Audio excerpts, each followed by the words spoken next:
Assalamualaikum warahmatullahi wabarakatuh. Halo sahabat sejuta kisah. Mudah-mudahan Anda masih selalu setia bersama kami, channel yang setiap hari selalu menyuguhkan cerita-cerita misteri menarik. Dan kesempatan kali ini kami akan berbagi sebuah kisah nyata misteri yang berjudul 40 hari kampung mencekam di teror hantu pocong. Menolong orang adalah perbuatan yang sangat mulia, asal tidak dibarengi dengan sifat iseng.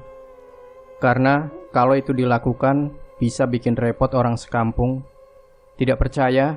Inilah cerita sahabatku waktu kecil, Ismet. Selain bongol, Ismet juga terkenal suka iseng. Kalau orang Jawa boleh dibilang Ismet itu orangnya jahil metakil. Siang itu di perempatan jalan tempat kita biasa kongko, dua sepeda motor saling bertubrukan adu bagong. Dua orang meninggal di tempat dan dua lainnya luka berat. Kami semua serentak ikut menolong korban, dan sebagian lagi ikut membawa korban yang hidup ke rumah sakit Mangkulayan, Jogja. Saat ini, rumah sakit itu sudah jadi sekolah menengah atas. Dua korban yang meninggal memang terkenal jago ngebut dan preman yang cukup disegani di daerah kami. Setelah jenazahnya dibawa ke rumah sakit, kami berempat, Rusdiman, Muci, dan Ismet, lalu mencari tanah untuk menimbun bekas-bekas darah yang mengering lumayan banyak itu. Nah, saat mencari tanah itu, keisengan Ismet kambuh. Ayo kita minta jeruk beras ke Pumugi. Katanya berbisik kepadaku. Untuk apa, Met? Sudahlah, kamu tahu beres saja, katanya dengan mimik lucu. Tanpa minta persetujuan dengan orang lain, Ismet lalu melangkah pergi menuju warungnya Bu Mugi. Tidak sampai 5 menit, Ismet sudah datang dengan satu buah jeruk peras yang cukup besar. Terlihat Ismet membawa jeruk peras. Rusdiman rupanya tanggap. Met, ojo aneh-aneh lu. Awas nek ono opo-opo. Aku ora gelem tanggung jawab. Awas kalau ada apa-apanya. Aku tidak ikut bertanggung jawab, katanya sambil cepat-cepat menimbun darah itu dengan tanah.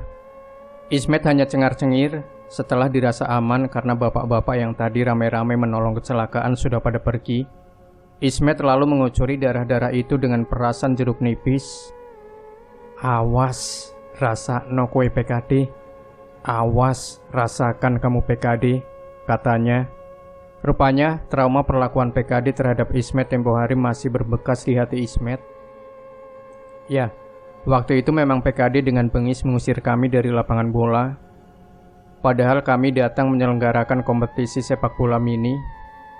Nampaknya Ismet dendam dan ingin membalas sakit hatinya dengan jalan mengucuri darah almarhum PKD dengan air jeruk nipis. Konon dengan cara itu, arwah korban akan mengalami kesakitan yang luar biasa. Setelah puas mengucuri sisa-sisa genangan darah PKD, Ismet lalu menimbunnya dengan pasir. Melihat apa yang dilakukannya, kami hanya bisa geleng-geleng kepala tanpa pernah memikirkan bahwa ini akan menjadi awal teror bagi kampung kami.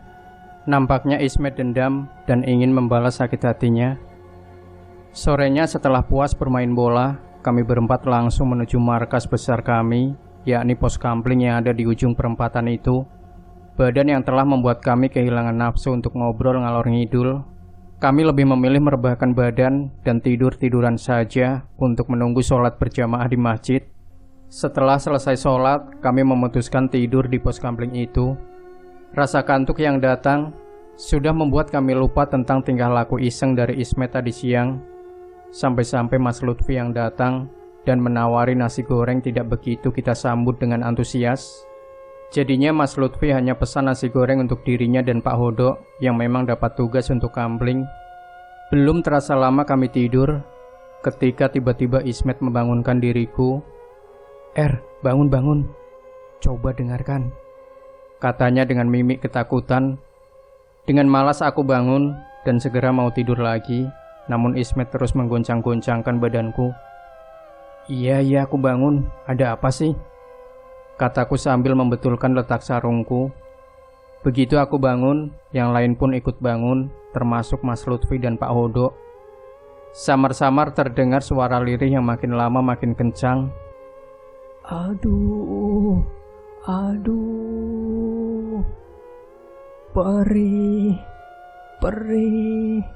Bo, tulungono aku. Suara menyayat itu terdengar timbul tenggelam, kadang sangat dekat, kadang terasa sangat jauh. Kami berenam hanya bisa diam sambil memejamkan telinga dan mata. Kami mencari sumber suara yang menyayat hati itu.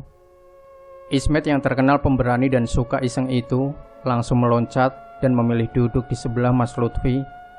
Aduh, perih. Siapa yang kurang ajar memberi darahku dengan perasaan air jeruk ya? Aduh, perih. Tolonglah aku, Bu. Terdengar lagi suara rintihan itu. Serentak pandangan kami tertuju ke arah Ismet.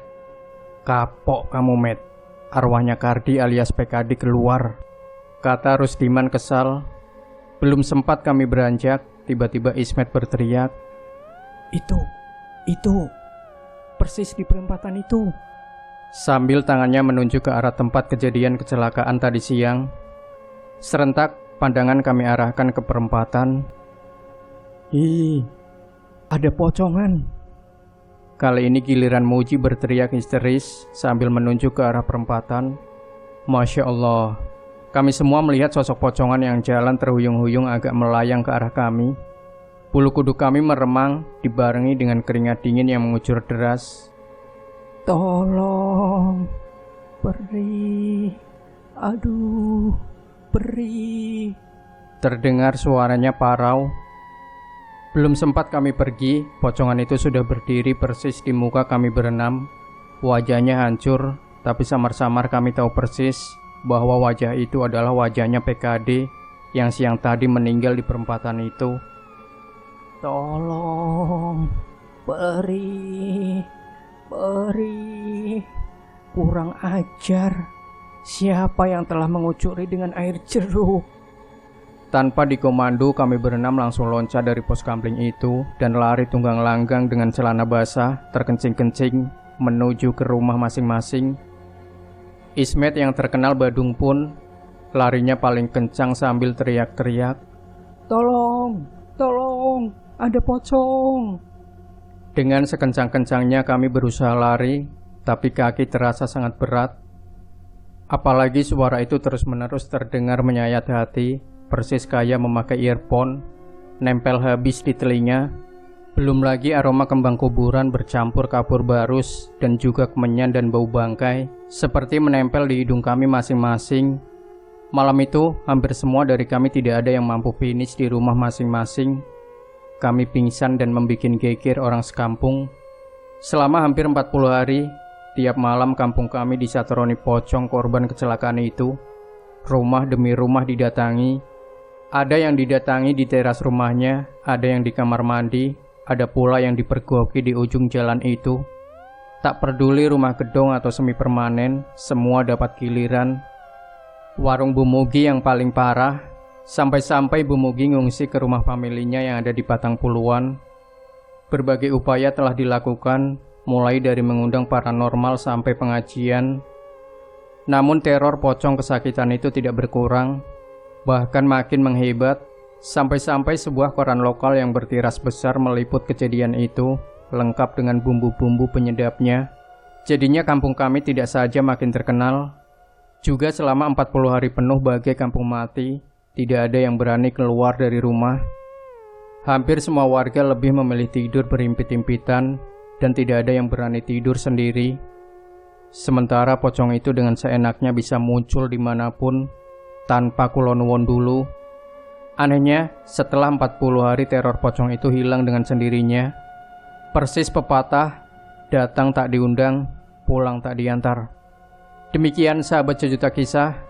Jangan lupa berikan komentar Anda, like, share video ini, subscribe channel Sejuta Kisah, dan kembali nantikan cerita-cerita misteri terbaru dari kami. Wassalamualaikum warahmatullahi wabarakatuh.